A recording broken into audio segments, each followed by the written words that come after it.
Class 10th का maths का chapter number 12 जिसका नाम है एरिया रिलेटेड टू सर्कल्स। इस चैप्टर में यूज होने वाले सारे के सारे फॉर्मूलाज को डिस्कस करते हैं। एक्सरसाइज के क्वेश्चंस को स्टार्ट करने से पहले इस चैप्टर में यूज होने वाले सारे के सारे फॉर्मूलाज और कुछ नए कॉन्सेप्ट्स को सीख लेते हैं। चलो स्टार्ट करते हैं। देखो ये हमारे पास एक सर्कल है, पॉइंट ओ सर्कल के सेंटर को रिप्रेजेंट करता है और ये जो पॉइंट है वो सर्कल की बाउंड्री के ऊपर कोई भी एक पॉइंट है। जैसे ही आप ए को सर्कल के सेंटर से ज्वाइन करोगे तो ये हमारे पास बन जाएगा रेडियस ऑफ अ सर्कल। अब पहला फॉर्मूला एरिया का है। सर्कल के एरिया का फॉर्मूला होता है pi are square. Area of a circle is equal to pi are square. Second formula हमारे पास है सर्कमफ्रेंस का। सर्कमफ्रेंस बोलो या पेरीमीटर बोलो एक ही बात है। Circumference of a circle is equal to 2 pi r. Circumference का मतलब ये होता है सर्कल के ऊपर किसी भी पॉइंट से स्टार्ट करके एक पूरा चक्कर लगा के जब आप वापस उसी पॉइंट तक पहुंच जाओगे तो कितना डिस्टेंस कवर किया है ना, उसी को सर्कमफ्रेंस बोलते हैं। सर्कमफ्रेंस का मतलब length of the outer boundary. ये जो सर्कल की आउटर बाउंड्री है ना, इसकी जो टोटल लेंथ होती है उसी को सर्कमफ्रेंस या फिर पेरीमीटर ऑफ अ सर्कल भी बोला जाता है। पेरीमीटर का मतलब यही होता है length of the outer boundary. किसी भी फिगर का अगर आप पेरीमीटर निकाल रहे हो ना तो इसका मतलब आप उस फिगर की जो आउटर बाउंड्री है उसकी टोटल लेंथ को कैलकुलेट कर रहे हो।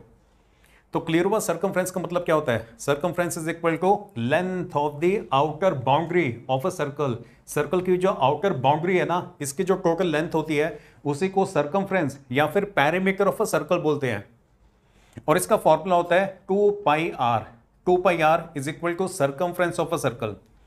पाई की वैल्यू को आप 22/7 भी यूज कर सकते हो, 3.14 भी यूज कर सकते हो। अगर किसी क्वेश्चन के अंदर लिख दिया ना कि यूज पाई एज 22/7, फिर आपने 22/7 ही यूज करना है। या अगर क्वेश्चन के अंदर लिखा हुआ है कि यूज पाई एज 3.14, तो फिर आपने पाई की वैल्यू 3.14 ही यूज करनी है। लेकिन अगर क्वेश्चन के अंदर लिखा नहीं हुआ तो फिर आप 22/7 भी यूज कर सकते हो, 3.14 भी यूज कर सकते हो। ये जो वैल्यू है ना 3.14, इसे यूज करना तब फायदेमंद होगा जब हमने 100 से मल्टीप्लाई करना है। फॉर एग्जाम्पल अगर रेडियस 100 है तो आपको पाई की वैल्यू 3.14 यूज करनी चाहिए, क्योंकि इसको 100 से मल्टीप्लाई करना आसान है ना, डेसिमल पॉइंट पर 2 स्टेप आगे शिफ्ट हो जाएगा। और अगर रेडियस 7 से डिवाइड हो रहा है तो फिर आपको पाई की वैल्यू 22/7 यूज करनी चाहिए, क्योंकि फिर ये नीचे वाला जो 7 है वो रिमूव हो जाएगा। ओके, चलो ये एरिया और सर्कमफ्रेंस आपको क्लियर हो गया। आगे चलते हैं, नेक्स्ट पे आते हैं। नेक्स्ट हमारे पास है area of a semi circle. देखो सर्कल का एरिया पाई आर स्क्वायर होता है। सर्कल को अगर आप बीच में से कट कर देते हो तो 2 पार्ट्स में डिवाइड हो जाएगा ना। जो आधा सर्कल होता है उसे को बोलते हैं सेमी सर्कल।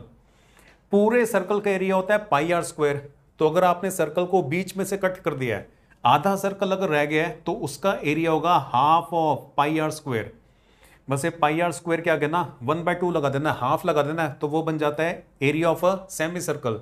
सेमी सर्कल का मतलब आधा सर्कल। सर्कल को बीच में से डायमीटर के अलोंग हमने कट कर दिया। उसके बाद है क्वाड्रेंट। देखो पहले आपने सर्कल को बीच में से कट किया था तो सेमी सर्कल बन गया था।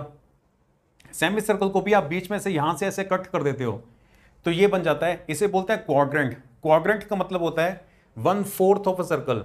सर्कल का 1/4 हिस्सा अगर आप सर्कल को ऐसे 2 लाइंस लगा के 4 इक्वल पार्ट्स में डिवाइड कर देते हो तो जो एक छोटा हिस्सा होगा ना उसे बोलते हैं क्वाड्रेंट ऑफ अ सर्कल। और इसका एरिया होता है 1/4 इंटू पाई आर स्क्वायर। आसान है ना। सर्कल के एरिया का फॉर्मूला क्या होता है, pi are square. Semi circle का एरिया होता है half of pi are square, क्योंकि जो सेमी सर्कल है वो सर्कल का आधा होता है, हाफ होता है। सेमी सर्कल को भी अगर आप बीच में से कट कर दो तो ये बन जाएगा क्वाड्रेंट। तो क्वाड्रेंट होता है, क्वाड्रेंट का एरिया होता है 1/4 ऑफ पाई आर स्क्वायर। जो सर्कल है उसको अगर आप 4 इक्वल पार्ट्स में डिवाइड कर दो ना तो जो एक छोटा हिस्सा होगा उसे बोलते हैं क्वाड्रेंट। और यहां पे ये वाला जो एंगल है वो 90 डिग्री का होता है। इतना क्लियर। आगे चलते हैं। नेक्स्ट हमने डिस्कस करना है एरिया ऑफ रिंग को। देखो फिगर में ध्यान से देखो, यहां पे ना 2 सर्कल्स हैं। एक तो इनर सर्कल है और एक ये बाहर वाला आउटर सर्कल है। और ये दोनों के दोनों सर्कल्स कॉन्सेंट्रिक सर्कल्स हैं। कॉन्सेंट्रिक सर्कल्स वो होते हैं जिनका सेंटर सेम होता है। तो जो पॉइंट O है ना, वो ही दोनों के दोनों सर्कल का सेंटर है, बस इन दोनों सर्कल्स के जो रेडियस हैं वो अलग अलग हैं। जो अंदर वाला सर्कल है ना, उसके रेडियस को स्मॉल r से रिप्रेजेंट कर रहे हैं, और जो आउटर सर्कल है, जो बड़े वाला सर्कल है, उसके रेडियस को कैपिटल R से रिप्रेजेंट कर रहे हैं। और रिंग का मतलब होता है इन दोनों सर्कल्स के बीच वाला जो पोर्शन है ना, उसका एरिया निकालना है हमने। इन दोनों सर्कल्स के ये जो बीच में पोर्शन आ रहा है ना, इसका एरिया निकालना है, उसे बोलते हैं एरिया ऑफ रिंग। और वो निकालने के लिए बड़े सर्कल के एरिया में से आप ये अंदर वाले सर्कल के एरिया को सबट्रैक्ट कर दोगे, तो सिर्फ ये वाली जो बाउंड्री है ना, ये वाली जो रिंग है, इस रिंग का एरिया आ जाएगा। जब भी आपने रिंग का एरिया निकालना है तो क्या करोगे, बड़े वाले सर्कल के एरिया में से अंदर वाले छोटे सर्कल के एरिया को सबट्रैक्ट कर दोगे, तो ये जो आउटर बाउंड्री है ना, इस बाउंड्री का एरिया आ जाता है। इसी को बोलते हैं एरिया ऑफ अ रिंग। तो फॉर्मूला ये बनेगा pi capital R square minus pi small r square. Pi capital R square ये बड़े वाले सर्कल के रेडियस को रिप्रेजेंट करता है, और पाई स्मॉल r स्क्वायर ये छोटे वाले अंदर वाले सर्कल के एरिया को रिप्रेजेंट कर रहा है। आप दोनों को सबट्रैक्ट करो तो आपके पास एरिया ऑफ रिंग आ जाएगा। अगर किसी क्वेश्चन के अंदर एक से ज्यादा सर्कल्स है ना, तो आप उनके रेडियस को R1, R2, R3, R4 ऐसे भी रिप्रेजेंट कर सकते हो। अगर सिर्फ दो ही सर्कल्स हैं तो छोटे वाले रेडियस को आप स्मॉल r से और बड़े वाले रेडियस को कैपिटल R से भी रिप्रेजेंट कर सकते हो, या फिर आप रेडियस को R1 और R2 ऐसे भी रिप्रेजेंट कर सकते हो। तो पाई R1 square minus pi R2 square ये फिर रिंग के एरिया का फॉर्मूला बन जाएगा। क्लियर हो गया? आगे चलते हैं, नेक्स्ट पे आते हैं। नेक्स्ट स्टेप हमने देखना है कि सेक्टर क्या होता है। पहले ये समझते हैं कि सेक्टर का मतलब क्या होता है, फिर हम एरिया ऑफ अ सेक्टर का फॉर्मूला भी डिस्कस कर लेंगे। देखो सबसे पहले तो ना आपने एक सर्कल बनाना है। सर्कल बना लोगे, जो पॉइंट O है वो सर्कल का सेंटर है। फिर आपने सर्कल के ऊपर दो पॉइंट्स लेने हैं, A और B। ये हमने दो पॉइंट्स लिए A और B सर्कल के ऊपर, सेंटर को A, C और B से ज्वाइन कर देना है। तो ये वाला जो पोर्शन है ना, जो पिज्जा के एक स्लाइस की शेप के अंदर है, इसे बोलते हैं सेक्टर ऑफ अ सर्कल। ये जिसको शेड कर रखा है, ये वाला जो पोर्शन है जो कि पिज्जा के एक स्लाइस की शेप के अंदर है, इस पोर्शन को बोलते हैं सेक्टर ऑफ अ सर्कल। अब इसकी आउटर बाउंड्री को देखो ये स्ट्रेट लाइन है और ये भी स्ट्रेट लाइन है, लेकिन ए से लेकर बी तक ये वाली जो लाइन है ये कर्व्ड लाइन है, ये स्ट्रेट लाइन नहीं है। तो दो स्ट्रेट लाइंस होती हैं और यहाँ पे एक कर्व्ड लाइन होती है। इनके बीच में ये जितना एरिया आ जाता है ना, जिसे शेड किया हुआ है, इसी एरिया को बोलते हैं सेक्टर ऑफ अ सर्कल। अब ये है माइनर सेक्टर, और ये जो बाहर वाला बाकी का सारा एरिया रह गया, इसको फिर मेजर सेक्टर बोलते हैं। वैसे जनरली अगर सेक्टर लिखा हुआ है ना, मेजर या माइनर ये वाला वर्ड यूज नहीं किया हुआ, तो फिर इसी सेक्टर की ही बात हो रही है। लेकिन अगर माइनर सेक्टर या फिर मेजर सेक्टर ये वाला वर्ड यूज किया हुआ है, तो जिसका एरिया कम होता है उसे माइनर सेक्टर बोलते हैं, और ये जो बाहर वाला, ये जो बाकी का एरिया जिसका ज्यादा होता है ना, उसे फिर मेजर सेक्टर बोलते हैं। इतना क्लियर? सेक्टर होता क्या है वो तो आपको समझ में आ गया ना। ये वाला जो एरिया होता है ना, सर्कल का एक ऐसा छोटा हिस्सा जो कि पिज्जा के स्लाइस की शेप के अंदर है, इतने एरिया को इसको सेक्टर बोलते होते हैं। अब इसका जो एरिया है वो डिपेंड करता होता है कि यहाँ पे एंगल कितना ज्यादा बन रहा है। जितना ज्यादा ये वाला एंगल होगा ना, सेक्टर का एरिया उतना ही ज्यादा होगा। और सेक्टर के एरिया का ये सिंपल सा फॉर्मूला है, theta upon 360 into pi are square.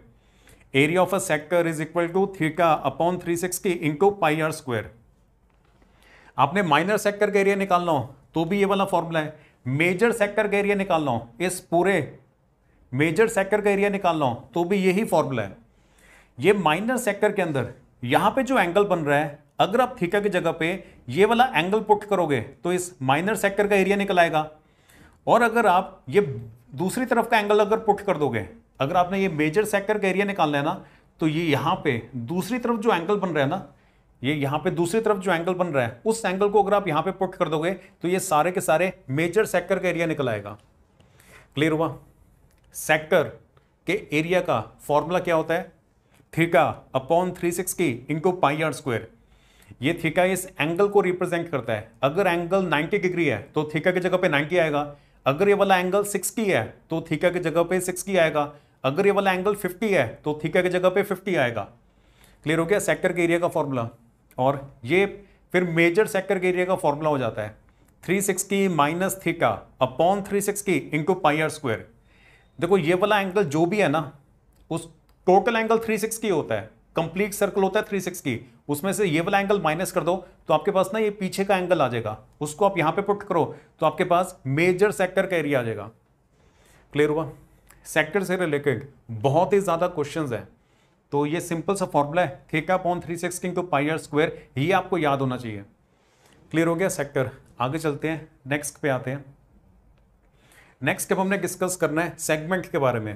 देखो सेगमेंट काफी आसान होता है, आपने सर्कल बनाना है, उसके बाद आपने सर्कल को किसी भी डायरेक्शन में एक स्ट्रेट लाइन बना के दो पार्ट्स में डिवाइड कर देना है। ये वाले जो दो हिस्से हैं ना, इन दोनों हिस्सों को सेगमेंट्स बोलते होते हैं। ये जिसका एरिया कम है उसे माइनर सेगमेंट बोलते हैं, और ये जो ऊपर वाला हिस्सा है जिसका एरिया ज्यादा है, इस सारे हिस्से को मेजर सेगमेंट बोलते हैं। आप एक सर्कल बनाते हो, सर्कल बनाने के बाद आपने एक कॉर्ड बनानी है, ऐसे सीधी भी बना सकते हो, ऐसे टेढ़ी भी बना सकते हो, किसी भी डायरेक्शन में आपने एक स्ट्रेट लाइन बनानी है, एक कॉर्ड बनानी है। जैसे ही आप कॉर्ड बनाओगे, मतलब जैसे ही आप सर्कल के ऊपर ऐसे एक स्ट्रेट लाइन बनाओगे, ऐसा करने से सर्कल दो हिस्सों में नहीं डिवाइड हो जाएगा। बस इन दोनों हिस्सों को सेगमेंट्स ही बोलते हैं। जिसका एरिया कम होता है उसे बोलते हैं माइनर सेगमेंट, और ये जो ऊपर वाला हिस्सा है जिसका एरिया ज्यादा है उसे बोलते हैं मेजर सेगमेंट। इतना क्लियर हुआ? सेगमेंट क्या होता है वो क्लियर हो गया। अब अगर इस सेगमेंट का आपने एरिया निकालना है तो उसके लिए आपको पहले सेक्टर बनाना पड़ता होता है, मतलब ये जो एंड पॉइंट्स है ना, उनको सेंटर से ज्वाइन करना पड़ता होता है। सेक्टर के एरिया में से ऊपर वाले ट्रायंगल के एरिया अगर माइनस कर दें तो फिर ये नीचे वाले सेगमेंट का एरिया निकल आता होता है। क्लियर हुआ? सेगमेंट क्या होता है वो आपको समझ में आ गया ना। सर्कल बनाने के बाद अगर आप एक कॉर्ड बना दो, मतलब ऐसे एक स्ट्रेट लाइन बना दो, तो ऐसा करने से सर्कल दो हिस्सों में डिवाइड हो जाता है। इन दोनों हिस्सों को सेगमेंट्स ही बोलते हैं। जिसका एरिया कम होता है, जैसे यहां पे जो नीचे वाला हिस्सा है उसका एरिया कम है ना, तो उसे बोलेंगे माइनर सेगमेंट, और ये जो ऊपर वाला हिस्सा है जिसका एरिया ज्यादा है उसे बोलेंगे मेजर सेगमेंट। अब सेगमेंट का एरिया निकालने के लिए हमें पहले सेक्टर का एरिया निकालना ही पड़ता होता है, तो ऐसे सेक्टर बनाना पड़ता होता है। नेक्स्ट में दिखाता हूं मैं आपको ना, ये देखो एरिया ऑफ सेगमेंट। हम सेगमेंट का एरिया निकालना चाहते हैं, मतलब ये जो नीचे वाला एरिया जो शेड कर रखा है ना, अपने को सिर्फ ये वाला एरिया चाहिए, लेकिन उसके लिए आपको पहले पूरे सेक्टर का एरिया निकालना पड़ेगा। ये ऐसे ये बड़े से स्लाइस की शेप के अंदर है ना पिज्जा के, ये देखो पहले आपको पूरे सेक्टर का एरिया निकालना पड़ेगा, फिर आपको ऊपर वाले ट्रायंगल का एरिया निकालना पड़ेगा। इस पूरे सेक्टर के एरिया में से अगर ये ऊपर वाले ट्रायंगल का एरिया माइनस कर दें तो सिर्फ नीचे वाला रह जाएगा। तो जब भी आपने सिर्फ नीचे वाला मतलब सेगमेंट का एरिया निकालना है तो पहले आपने सेक्टर का एरिया निकालना है। सेक्टर के एरिया में से ये ऊपर वाले ट्रायंगल का एरिया जब आप माइनस करोगे तो ऐसा करने से आपके पास सिर्फ ये नीचे वाले सेगमेंट का एरिया रह जाएगा। क्लियर हुआ? तो ये बेसिक फॉर्मूला है, area of segment is equal to area of sector minus area of triangle. देखो जो सेक्टर है वो दो चीजों के कॉम्बिनेशन की वजह से बनता है ना। ये जो सेक्टर है इसमें देखो ऊपर वाला ट्रायंगल भी आ रहा है और ये नीचे वाला सेगमेंट भी आ रहा है, तो पूरे के पूरे सेक्टर में से अगर ये ऊपर वाला ट्रायंगल माइनस कर दें तो सिर्फ नीचे वाला एरिया रह जाएगा, मतलब सेगमेंट का एरिया रह जाएगा। तो पहले आपको फिगर बनानी पड़ेगी, उसके बाद आपने ऐसे हमेशा स्टेटमेंट की फॉर्म में लिखना है कि आप करने क्या वाले हो, फिर अगले स्टेप में फॉर्मूलास लिखने होते हैं, फिर उससे अगले स्टेप में वैल्यूज पुट करनी होती हैं, और लास्ट में फिर कैलकुलेशंस करनी होती हैं। तो area of segment is equal to area of sector minus area of triangle. ऐसा करने से आपके पास ये नीचे वाले सेगमेंट का एरिया आ जाता है। पूरे सर्कल में से अगर नीचे वाले सेगमेंट के एरिया को माइनस कर दें तो फिर ऊपर वाले सेगमेंट का एरिया आ जाता है। ये देखो एक स्टेप पीछे चलते हैं, माइनर सेगमेंट का एरिया आप निकाल लोगे ना, अगर आपके पास ये वाला नीचे वाले सेगमेंट का एरिया आ गया, फिर आप मेजर सेगमेंट का एरिया अगर निकालना चाहते हो, ऊपर वाला एरिया अगर आप निकालना चाहते हो, तो पूरे सर्कल में से, सर्कल के एरिया में से ये माइनर सेगमेंट को माइनस कर दो तो ये ऊपर वाला सारा मेजर सेगमेंट का एरिया आ जाएगा। क्लियर? तो मेजर सेगमेंट का एरिया का फॉर्मूला बनेगा area of circle minus area of minor segment. पूरे सर्कल में से ये माइनर सेगमेंट को अगर सब्ट्रैक्ट कर दें तो मेजर सेगमेंट का एरिया आ जाता है। क्लियर? सेगमेंट आपको समझ में आ गया, एरिया ऑफ सेगमेंट आपको समझ में आ गया। अब ये स्पेशल पॉइंट है, ये देखो एक सेकंड, सेगमेंट का एरिया निकालने के लिए आपको सेक्टर के एरिया में से इस ट्रायंगल का एरिया माइनस करना है ना। अब हमने ये सीखना है कि ऊपर वाले ट्रायंगल का आप एरिया निकालोगे कैसे, कि सर्कल के बीच में जब ऐसे एक छोटा सा ट्रायंगल बना होता है तो फिर उसका एरिया कैसे निकलता है, अब उसे डिस्कस करना है हमने ना। तो ये वाला जो ट्रायंगल है ना, ट्रायंगल का नाम हमने रख दिया OAB। इस वाले ट्रायंगल का हमने एरिया निकालना है। तो इसके काफी सारे फॉर्मूलेज हैं। सबसे पहला फॉर्मूला, अगर यहां पे जो एंगल है सेंट्रल एंगल, अगर ये 60 डिग्री है तो फिर ये ना हमेशा इक्विलेटरल ट्रायंगल बनेगा। मतलब इसके जो तीनों साइड्स हैं वो रेडियस के ही इक्वल हो जाएंगे, सर्कल के रेडियस के इक्वल होंगे। तो जब यहां पे एंगल 60 डिग्री बन रहा होगा तब इस ट्रायंगल का एरिया निकालने के लिए आप ये वाला फॉर्मूला यूज करोगे, area is equal to √3/4r²। Equilateral triangle के एरिया का फॉर्मूला होता है √3/4a²। क्योंकि यहां पे इस ट्रायंगल की जो साइड्स हैं वो सर्कल के रेडियस के ही इक्वल है, इसलिए एक ही जगह पे आप r लिख दोगे तो √3/4r²। ये वाला फॉर्मूला आप सिर्फ और सिर्फ तब यूज कर सकते हो जब यहां पे जो एंगल है ना वो 60 डिग्री है। क्योंकि जब ये एंगल 60 होता है तो ये हमेशा इक्विलेटरल ट्रायंगल ही बनेगा, बाकी के जो दो एंगल्स है ना वो भी ऑटोमेटिकली 60 के ही हो जाएंगे। तब आपने ये वाला फॉर्मूला यूज करना है एरिया निकालने के लिए, √3/4r²। तो इस ट्रायंगल का एरिया निकल आएगा। सेकंड, अगर ये जो सेंट्रल एंगल है ये 90 डिग्री है तब फॉर्मूला बनेगा area is equal to ½ r²। Triangle के एरिया का बेसिक फॉर्मूला तो ये होता है ना, half into base into height. ये जो बेस और हाइट है ये दोनों आपस में परपेंडिकुलर होते हैं, इन दोनों के बीच में एंगल 90 का होता है। तो अगर यहां पे एंगल 90 है ना तो बेस के लिए ये वाली साइड यूज होगी और हाइट के लिए ये वाली साइड यूज होगी, और दोनों के दोनों ही r के इक्वल है। तो बेस की जगह पे भी r लिखेंगे, हाइट की जगह पे भी r लिखेंगे, r मल्टीप्लाई बाय r² बन जाता है। तो area is equal to ½ r²। ये वाला फॉर्मूला इस ट्रायंगल का एरिया निकालने के लिए सिर्फ और सिर्फ तब यूज करना है जब यहां पे जो एंगल है वो 90 डिग्री का हो। क्लियर हुआ?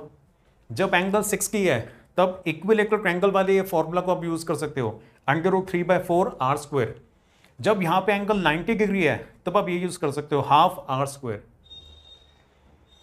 तो एंगल जरूरी थोड़ी है कि हमेशा 60 का होगा, या जरूरी थोड़ी है कि एंगल हमेशा 90 का ही होगा। तो 60 और 90 के अलावा अगर कोई और एंगल है ना, कोई भी और एंगल अगर यहां पे है तब आप ये वाला फॉर्मूला यूज कर सकते हो, area is equal to ½ r² sin θ। ये जो ऊपर वाला ट्रायंगल है ना, इस ट्रायंगल का एरिया निकालने के लिए ये वाला फॉर्मूला आप यूज कर सकते हो, area is equal to ½ r² sin θ। r यहाँ पे रेडियस को रिप्रेजेंट कर रहा है, ठीक है, यहाँ पे जो भी सेंट्रल एंगल है ना उसे रिप्रेजेंट कर रहा है। अब ये वाला फॉर्मूला यूज करने के लिए आपको sin θ की वैल्यूज याद होनी चाहिए। वैसे तो ट्रिग्नोमेट्री वाले चैप्टर हमने कर लिया है तो उसके अंदर आपको sin θ cos θ सबकी वैल्यूज याद होगी। अदरवाइज आपको sin θ की ये वाली बेसिक वैल्यूज याद होनी चाहिए। sin 30 की वैल्यू 1/2 होती है, sin 45 डिग्री की वैल्यू 1/√2 होती है, sin 60 की वैल्यू √3/2 होती है, sin 90 की वैल्यू 1 होती है, sin 120 की वैल्यू भी √3/2 ही होती है, sin 60 की वैल्यू क्या होती है √3/2, sin 120 की वैल्यू भी √3/2 ही होती है। ये 120 वाली वैल्यू आपने अच्छे से याद रखनी है। क्लियर हुआ? तो ये जो ऊपर वाला ट्रायंगल है ना, इस ट्रायंगल के एरिया को निकालने के लिए आपने ये वाले 3 फॉर्मूलाज याद रखने हैं। कोई भी एंगल हो यहाँ पे तो ये तो हमेशा यूज हो सकता है, ½ r² sin θ। जब 90 डिग्री का एंगल हो तब आपने ये ½ r² यूज करना है, और जब 60 हो तो ये इक्विलेटरल ट्रायंगल होता है। इक्विलेटरल ट्रायंगल के एरिया का फॉर्मूला होता है √3/4a²।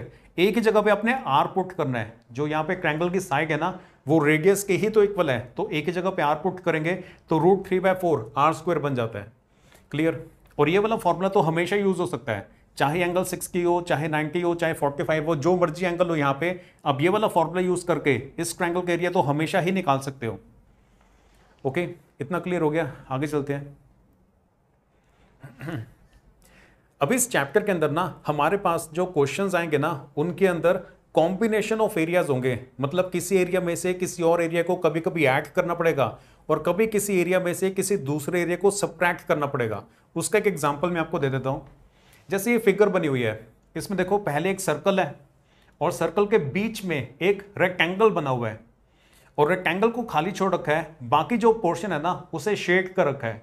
और फिर कह रहे हैं find area of shaded region, मतलब जिस रीजन को शेड किया हुआ है उतने पोर्शन का एरिया निकालना है। तो पूरे सर्कल के एरिया में से अगर आप ये बीच वाले ट्रायंगल के एरिया को माइनस कर दो तो ये बाकी का सारा शेडिड पोर्शन का एरिया आपके पास आ जाएगा ना।